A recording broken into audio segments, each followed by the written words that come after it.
ব্রাহ্মণবাড়িয়ার নবীনগর উপজেলার লাউর ফতেপুর ইউনিয়নের সংগৃহীত মহিলা আসনের ইউপি সদস্য ইসমতারা জাহানের বিরুদ্ধে রাস্তার কাজে অনিয়ম ও টাকা আত্মসাতের অভিযোগ উঠেছে। বিস্তারিত থাকছে শেখ নিহাদের প্রতিবেদনে। অভিযোগের পরপরই সামাজিক যোগাযোগ মাধ্যমে বিষয়টি ছড়িয়ে পড়ে। এ সংবাদ দেখে এলাকাবাসীর কল্যাণে এগিয়ে আসেন লাউর ফতেপুর ইউনিয়নের কৃতি সন্তান বিশিষ্ট ব্যবসায়ী ও দানবীর নজরুল ইসলাম নজু। তিনি ব্যক্তিগত উদ্যোগে নিজ দায়িত্বে রাস্তা নির্মাণের কাজ সম্পন্ন করেন।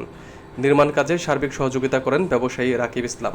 লাউর ফতেপুর ২ নং ওয়ার্ডের বাসিন্দার নজু ভাইয়া খুব ভালো মানুষ। এই রাস্তা মেরামতের কাজের জন্য টাকা বরাদ্দ দিয়েছে মেরামত করার জন্য। নজু ভাইয়া নিজের টাকা দিয়ে এটা কাজটা করে দিতেছে।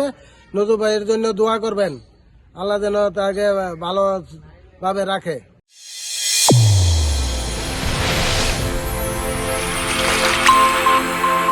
চ্যানেল A1 হৃদয়ের স্পন্দন।